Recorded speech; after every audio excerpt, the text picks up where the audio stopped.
Hi everybody, how are you? It's Mike Andrew once again, providing a short video with practical insights as it applies to business and leadership. I want to talk about development in a way that you probably have never heard before. You don't see much of it written in publications and so forth.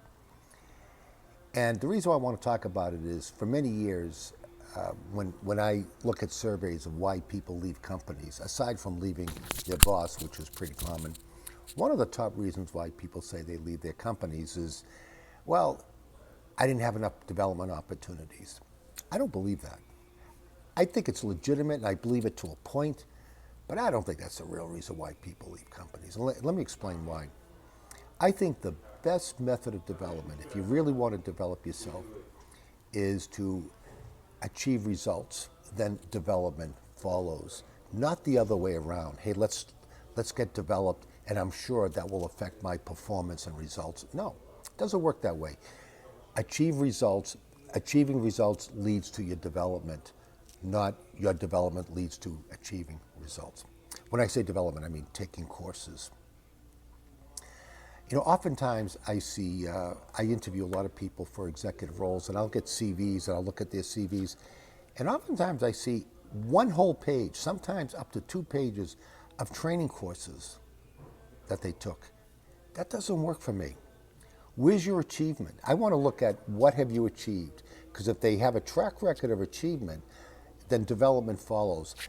I don't look at the overabundance of how many training courses they took and assume that because they took those training courses that they've achieved results. I look at results first. So taking all those training courses and having a whole full page on your CV doesn't work for me. So if you want to develop your career, you want to develop yourself, if you're a manager, you want to develop your people, do your job. Day to day, do your job. I think I'm better at what I do today than I was 20 years ago because of day to day, the experiences I've had, the challenges I faced. And even today, I'm far from where I want to be. So achieving results leads to development, not the other way around. Development leads to achieving results. In the learning and development field, they have this model called 70-20-10. 70% of development should happen on the job. Okay, that's okay. 20% from coaching and feedback, that might be okay. 10% training, that's way too much, way too much. I would call it 90% on the job, achieving results.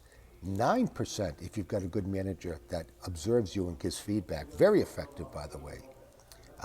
Feedback, observational feedback, very effective. And I'll give 1% for training.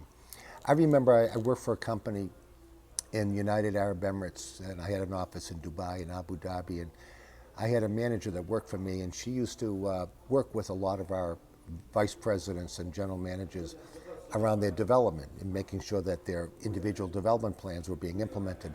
And we have many stories, but I remember there's one vice president, he picked out this leadership course that he wanted at INSEAD, which is in France. And she agreed with the course because it was consistent and relevant to his development plan. But she found the same course at the INSEAD campus in Abu Dhabi, almost right down the street. Nope, he wanted no part of that. His real motive was to travel. That doesn't work. It's not utilizing company funds in an effective manner, and yet it's the same development. So we had to deal with that issue. But on the job, achieving results, look at doctors. Why do doctors become better? When they graduate from medical school, they don't become surgeons. They go through a long series of years of development on the job, practice, the medical practice, legal practice. Lawyers become better lawyers, not because they took an extra course, but because they practiced on the job. Teachers become better teachers, not because they took training, but because over the years of experience, they found better ways to be more effective with their teaching. The same thing with public speaking.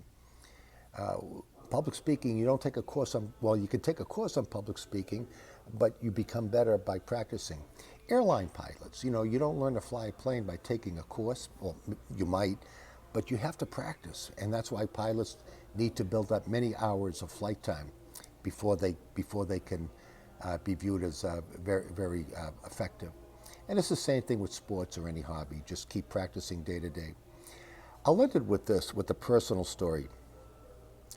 I'm basically at retirement age, and I look back at my career, and I'm pretty satisfied with my career. I've had executive roles and board roles, board advisory roles, and so forth. And so, guess how many training courses I took over all those years? And yet I had a pretty good career. Guess how many training courses I took? One.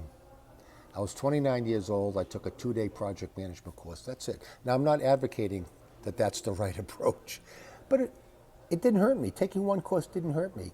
What I focused on was day-to-day experiencing different challenges, achieving results, and I'm able to reflect back and see how I developed over that time.